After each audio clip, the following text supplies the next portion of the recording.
Assalamualaikum warahmatullahi wabarakatuh. Selamat pagi Ananda semuanya. Bagaimana kabarnya pada pagi hari ini?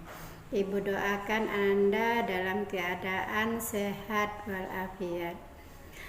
Baiklah Ananda, untuk pembelajaran pagi ini kita akan belajar tentang adaptasi tumbuhan terhadap lingkungan, yang mana kompetensi dasarnya adalah menganalisis cara makhluk hidup menyesuaikan diri dengan lingkungan.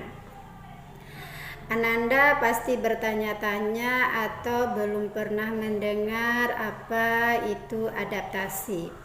Adaptasi itu adalah suatu kemampuan makhluk hidup akan menyesuaikan keadaan dirinya dengan lingkungan tempat hidupnya. Kemudian, apa sih tujuan makhluk hidup itu beradaptasi atau menyesuaikan diri terhadap lingkungannya? Yang pertama, untuk melindungi dirinya dari musuh atau predator. Yang kedua, untuk dapat memperoleh makanan. Yang ketiga, untuk kelangsungan hidup. Ananda, adaptasi itu terbagi atas 3. Ada namanya adaptasi morfologi. Apa itu adaptasi morfologi? Adalah penyesuaian makhluk hidup sesuai dengan bentuk tubuhnya pada bagian luar yang nampak oleh kita. Kemudian ada lagi adaptasi fisiologi. Apa itu adaptasi fisiologi? Pasti Ananda belum tahu atau sudah ada yang mengetahui. Adaptasi fisiologi adalah penyesuaian fungsi alat tubuh bagian dalam pada tumbuhan. Misalnya di dalam tumbuhan itu ada cairan, ada nektar misalnya. Kemudian ada lagi yang ketiga, adaptasi tingkah laku. Apa itu adaptasi tingkah laku? Adaptasi tingkah laku adalah penyesuaian makhluk hidup terhadap lingkungannya dalam bentuk tingkah laku. Nah, baiklah Ibu, kita lanjut sekarang. Kita masuk yang pertama dulu, kita bahas adaptasi morfologi. Seperti yang sudah kita ketahui tadi, morfologi adalah penyesuaian makhluk hidup atau tumbuhan bagian luarnya. Ini ada tentang tumbuhan kaktus. Tumbuhan kaktus ini tumbuhan darat yang beradaptasi dengan lingkungan yang kurang air atau disebut tumbuhan xeropit. Ya. Daerah yang kurang air itu namanya tumbuhan xeropit, atau contohnya di sini ada kaktus. Kaktus ini seperti kita lihat pada bagian luar atau yang tampak oleh kita, itu kaktus itu mempunyai daun yang berbentuk runcing atau menyerupai duri. Ini pasti ada tujuannya Ananda. Tujuannya adalah untuk mengurangi penguapan, supaya air dalam tubuhnya tidak banyak keluar karena dia hidup di daerah yang kurang air atau daerah yang kering. Makanya daunnya menyerupai duri. Kemudian batangnya itu, Ibu, kita perhatikan batangnya itu tebal, dilapisi lilin. Ini tujuannya untuk menyimpan air, ya Ibu. Kemudian kita masuk lagi tumbuhan hidropit. Apa itu tumbuhan hidropit? Tumbuhan yang beradaptasi pada lingkungan yang banyak airnya atau di air. Contohnya ada teratai, ada enceng gondok, ada kangkung. Nah, kalau kita lihat anak Ibu, dalam bagian luarnya itu daunnya ini lebar, tipis. Daunnya ini lebar, tipis, pasti ada tujuannya atau fungsinya. Fungsinya adalah untuk memudahkan penguapan, kebalikan dari tumbuhan kaktus tadi. Kemudian batangnya juga berongga anak ibu, ini juga mempunyai tujuan. Tujuannya adalah untuk mempermudah menghirup oksigen dan menyalurkan oksigen ini dari batang sampai ke akar. Kemudian ada lagi tumbuhan yang berikutnya, yaitu tumbuhan higrofit. Apa itu tumbuhan higrofit?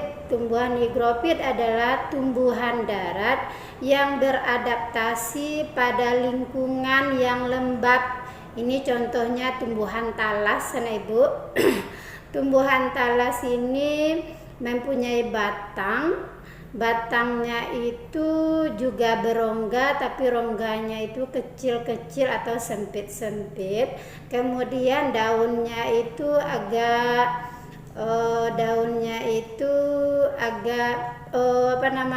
agak berkerucut ya. Contohnya tumbuhan paku. Kalau tumbuhan paku itu anak ibu bagian tumbuh paku yang masih muda itu dia akan menggulung ya, akan menggulungkan daunnya. Ada lagi tumbuhan lumut, ada lagi tumbuhan kemunting namanya. Kemudian fisiologi, adaptasi fisiologi tadi kita ketahui bahwa penyesuaian alat tubuh bagian dalam. Ini ada contohnya kantung semar.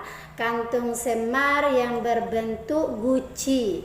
Serangga yang hinggap di tepi kantung semar akan tergelincir dan terperangkap cairan yang ada di dalam kantong. Cairan ini berguna untuk menghancurkan serangga sehingga nitrogennya dapat diserap. Ini misalnya semut ini misalnya dia hinggap di tumbuhan ini, karena tumbuhan ini dilapisi oleh lilin, bagian luarnya itu namanya dilapisi bagian luar, sehingga serangga mudah tergelincir ke dalamnya. Di dalamnya itu ada cairan ya. Kemudian cairan itu untuk menghancurkan serangga. Kemudian ada lagi bunga. Di dalam bunga itu terdapat nektar ya anak ibu, makanya di bagian tubuh bagian dalam.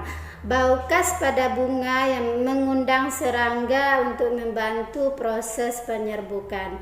Bunga jenis ini menghasilkan madu atau nektar dan serbuk sarinya mudah melekat. Kemudian ada lagi bunga rafflesia. Bunga rafflesia yang mengeluarkan bau busuk untuk menarik serangga agar mendatanginya.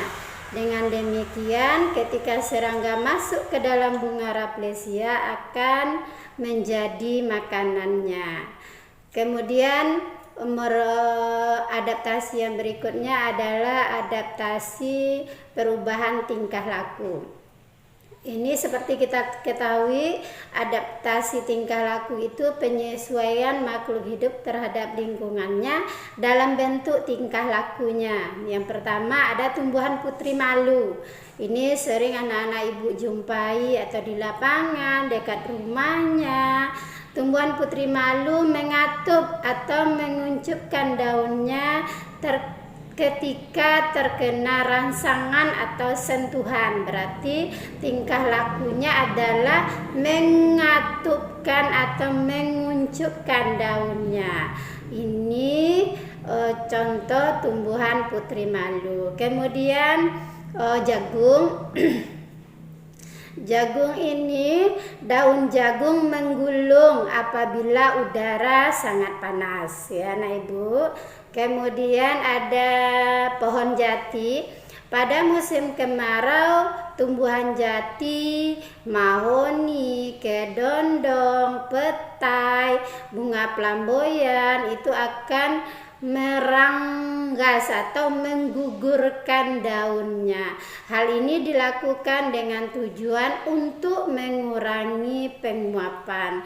Kenapa tumbuhan di dekat rumah kita seperti karet, ya, pohon karet itu pada musim kemarau dia menggugurkan daunnya, tujuannya adalah untuk mengurangi penguapan. Kemudian ada lagi bunga matahari. Bunga matahari ini menghadap ke arah sinar matahari. Ini tingkah lakunya ini ya. Bunga matahari menghadap ke arah sinar matahari. Anak-anak ibu, hanya segitu pembelajaran kita pada kesempatan kali ini. Ibu sudahi dengan wabillahi taufiq walhidayah. Assalamualaikum warahmatullahi wabarakatuh.